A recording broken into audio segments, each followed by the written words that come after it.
Sinister stories.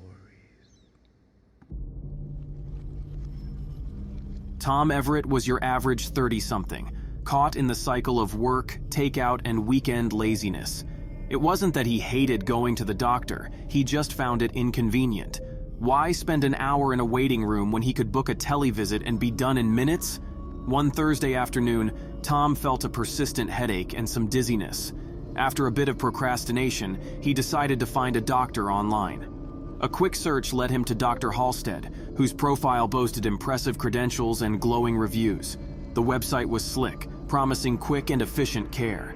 Tom booked an appointment for that evening. As the clock struck 7, Tom settled into his chair, logged onto the consultation platform, and waited for the virtual session to begin. The screen flickered, and then a face appeared. Dr. Halstead, a man in his late 50s with neatly combed hair and a reassuring smile. "Good evening, Tom. I'm Dr. Halstead. How can I help you today?" His voice was calm, almost hypnotic. Tom explained his symptoms, and Dr. Halstead listened intently, nodding occasionally. "I see. Headaches and dizziness can be caused by a variety of factors. Let's dig a bit deeper, shall we?" Dr. Halstead asked a series of detailed questions, more thorough than any doctor Tom had ever seen in person. Despite the virtual nature of the visit, Tom felt at ease. The doctor seemed genuinely concerned about his well-being. "Do you have any other symptoms, Tom? Anything unusual?" Dr. Halstead's eyes seemed to bore into Tom through the screen. "Well, now that you mention it, I've had some trouble sleeping lately," Tom admitted. The doctor leaned closer to the camera, his face filling Tom's screen. "Interesting. Have you experienced any night sweats? Strange dreams?" Tom hesitated. "Actually, yes. How did you know?" Dr. Halstead's smile widened. "I'm very experienced with these kinds of issues. It sounds like you might be under a lot of stress. We need to get to the root of this. I have some exercises and a dietary plan that could help." Tom felt a wave of relief. "That sounds great, doctor. Thanks. I'll send you an email with everything you need," Dr. Halstead said. "But Tom, I want you to check in with me regularly. Say tomorrow night at the same time, just to see how you're doing." "Sure, I can do that," Tom agreed. True to his word, Dr. Halstead sent a detailed email with various exercises, a meal plan, and some relaxation techniques. Tom followed them diligently, feeling a bit better the next day. The headache had dulled and the dizziness was less frequent. That evening, Tom logged back into the consultation platform.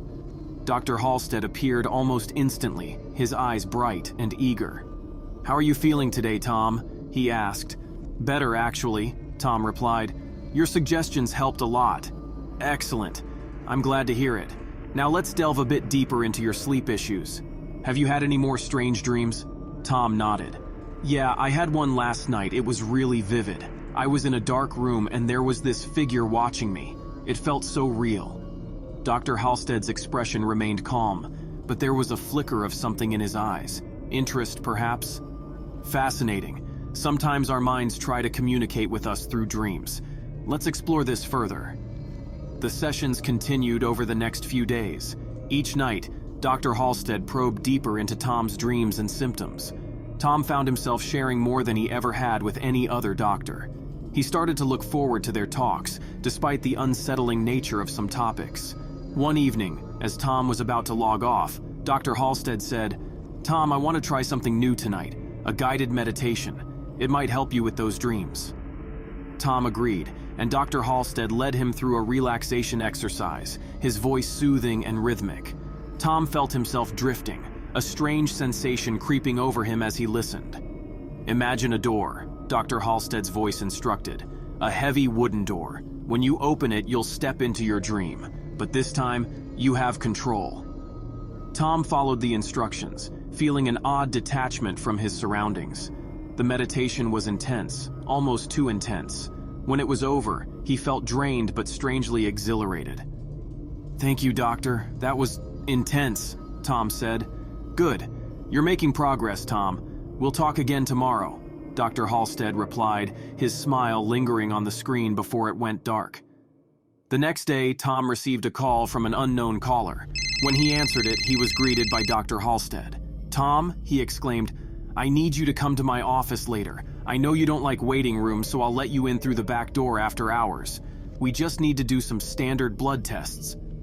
Hesitantly, Tom agreed. He really didn't want to waste a day in a waiting room, especially with a chance to catch something. So he arrived at the address to find the parking lot empty. He proceeded to the back where Dr. Halstead was waiting. The back entrance was dimly lit, casting long shadows across the deserted parking lot. Tom hesitated for a moment, the hairs on the back of his neck prickling with unease. Something about the situation felt off, but he couldn't quite put his finger on it. Dr. Halstead beckoned him forward with a reassuring smile, but his eyes seemed to gleam with an intensity that sent a shiver down Tom's spine. Ignoring his instincts, Tom followed the doctor into the building. Inside, the air was heavy with the scent of antiseptic. Fluorescent lights flickered overhead, casting eerie shadows on the sterile white walls. Tom's footsteps echoed ominously as he followed Dr. Halstead down a long corridor, his heart pounding in his chest. They entered a small examination room, furnished with a plain metal table and a few chairs. Tom's nerves were on edge as Dr. Halstead gestured for him to take a seat. "Please, make yourself comfortable," the doctor said, his voice unnaturally calm.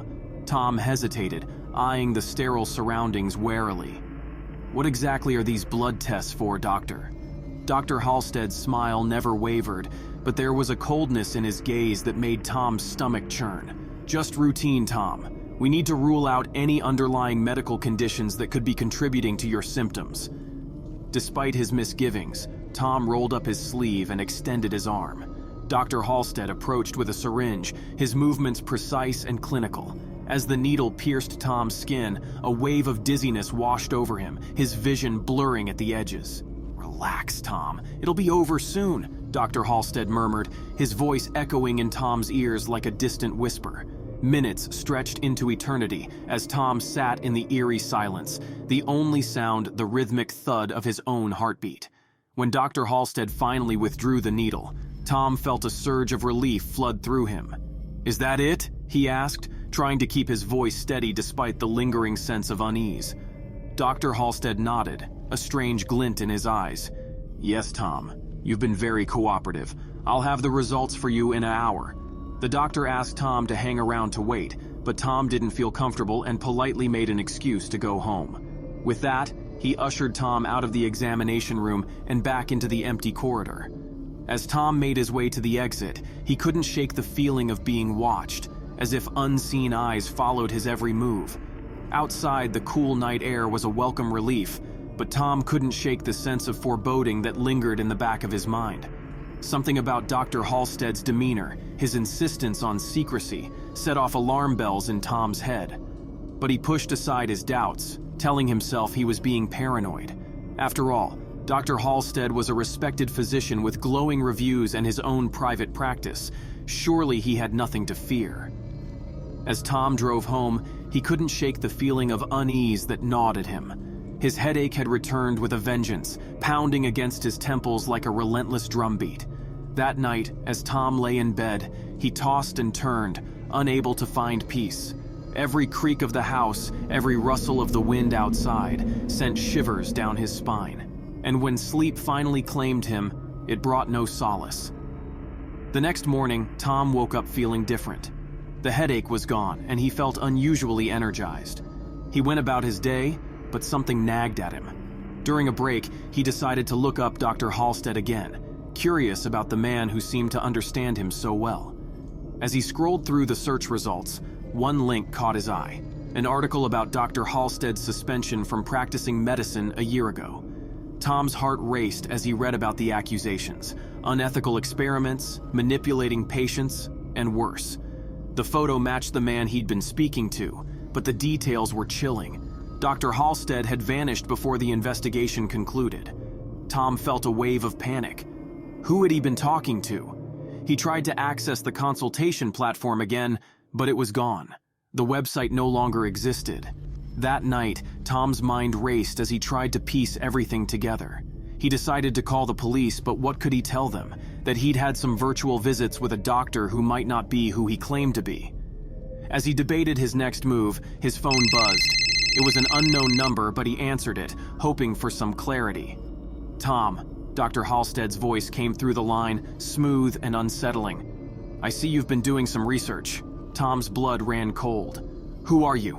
"Someone who can help you," Dr. Halstead replied. "You've made such progress, Tom. Don't let fear ruin everything." Tom's hand shook as he hung up the phone. He unplugged his computer and shut off his phone, feeling the walls close in on him. That night, sleep eluded him, the shadows in his room taking on menacing shapes. The next day, Tom decided to visit the police station. He needed to tell someone, anyone, about Dr. Halstead.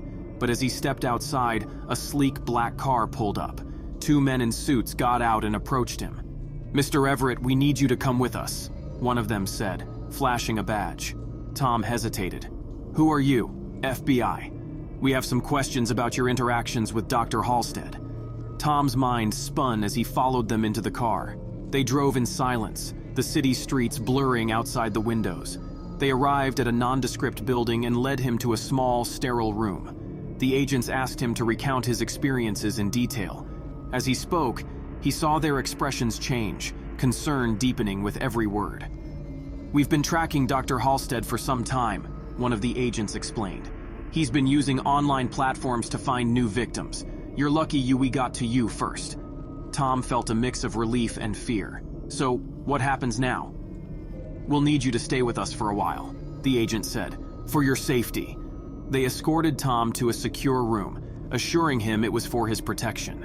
He spent the night under surveillance, the sense of unease never leaving him. Despite their reassurances, Tom couldn't shake the feeling that something was terribly wrong. The next morning, a different agent came to see him. "Tom, we need to move you to a safer location. Dr. Halstead has many connections, and we can't risk him finding you." The agent exclaimed that they had reason to believe that the doctor had plastic surgery, and they needed help identifying him since none of them have ever spoken to the doctor. As they prepared to leave, Tom's phone buzzed. He glanced at it, his heart pounding. A text from an unknown number. "You can't hide, Tom. We're connected now." He showed the message to the agent, who frowned. "We need to hurry." They rushed him out of the building and into another car. As they sped through the city, Tom felt the weight of invisible eyes on him, the paranoia gnawing at his mind. After hours of driving, they arrived at a remote safe house. The agents set up a perimeter, assuring Tom that he was secure. But as night fell, he felt the familiar sense of dread creeping in. Alone in his room, Tom's mind raced. He turned on the TV to distract himself, but every channel seemed to blur into static. His phone buzzed again, another text. "You can't escape your mind, Tom."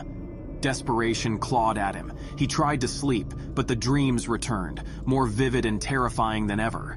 The dark figure watched him, growing closer each night. One morning, Tom awoke to find a note on his bedside table. "I'm closer than you think." He bolted upright, looking around the room. How had someone gotten in? The door was locked, the windows secured. Panic gripped him as he realized the true horror. When the agent entered the room, he asked if Tom was okay. Tom exclaimed a resounding "no." Then he showed the agent the note. Instead, looking concerned, the agent began to laugh.